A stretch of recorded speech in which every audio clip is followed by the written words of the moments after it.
ಬಾರಿ ಹೇಳಿದ್ದೇವೆ ನಾವು. ಇವತ್ತು ಕೂಡ ಒಕ್ಕೂಟದಿಂದ ನಮ್ಮ ನಾಯಕರುಗಳಿಗೆ ಬಂದು ನಮಗೇನು ಭಾರತೀಯ ಜನತಾ ಪಾರ್ಟಿಯನ್ನು ಮೀಸಲಾತಿ ಕೊಟ್ಟಿತ್ತು 7%. ಬಾಬಾ ಸಾಹೇಬ್ ಅಂಬೇಡ್ಕರ್ ಸಂವಿಧಾನ ಬರೆದ ನಂತರ ಇವತ್ತು ಯಾವುದೇ ಜನಸಂಖ್ಯೆ ಆಧಾರದ ಮೇಲೆ ಕೊಡಬೇಕಾದಂಥ ಮೀಸಲಾತಿಯನ್ನು ಭಾರತೀಯ ಜನತಾ ಪಾರ್ಟಿ ಮೀಸಲಾತಿಯನ್ನು ಕೊಡುವಂಥ ಕೆಲಸ ಮಾಡಿದೆ. ಈ ಕಾಂಗ್ರೆಸ್ ಸರ್ಕಾರ ಬಂದು ಏನು ಮಾಡಿದೆ ಅಂದರೆ ನಮ್ಮ ಮೀಸಲಾತಿಯನ್ನು ಕಸ್ಕೊಂಡಿದೆ.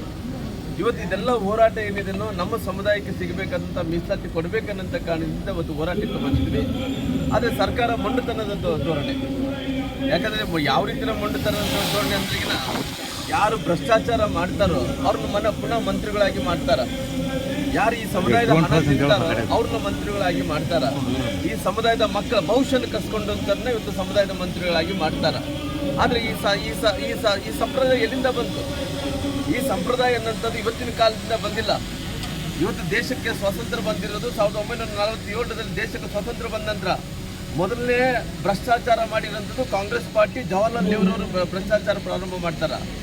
ಆ ಭ್ರಷ್ಟಾಚಾರ ಅವತ್ತು ಜವಾಹರ್ಲಾಲ್ ನೆಹರು ಪ್ರಾರಂಭ ಮಾಡಿದಂಥ ಭ್ರಷ್ಟಾಚಾರ ಇವತ್ತು ರಾಹುಲ್ ಗಾಂಧಿ ಪ್ರಿಯಾಂಕಾ ತನಕ ಕೂಡ ತಲುಪ್ತಾ ಇದೆ.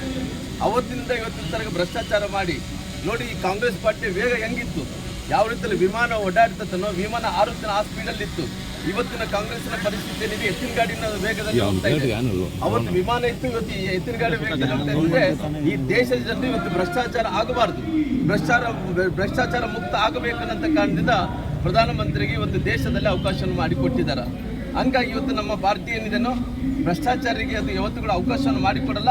ಭ್ರಷ್ಟಾಚಾರ ಮಾಡಿದಂಥವ್ರು ಇವತ್ತು ಮಂತ್ರಿಗಳಾಗಿದ್ದಾರೆ. ನಮ್ಮ ಸಮುದಾಯಕ್ಕೆ ಏನು ಹಣವನ್ನು ಕಟ್ಟಬೇಕಾಯ್ತು, ತಿರುಗಿ ಕಟ್ಟಬೇಕಾಯ್ತು, ಅದು ವಾಪಸ್ ಕಟ್ಟಬೇಕು, ನಮಗೆ ಮೀಸಲಾತಿಯನ್ನು ಕೊಡಬೇಕು, ನಮ್ಮ ಭವಿಷ್ಯದ ಮಕ್ಕಳಿಗೆ ಅವರಿಗೆ ಎಲ್ಲ ರೀತಿಯಲ್ಲಿ ಕೂಡ ಶಕ್ತಿಯನ್ನು ಕೊಡುವಂಥ ಕೆಲಸ. 2 ಬಾರಿ ದೆಹಲಿಗೆ ಹೋಗಿದ್ದಾರೆ.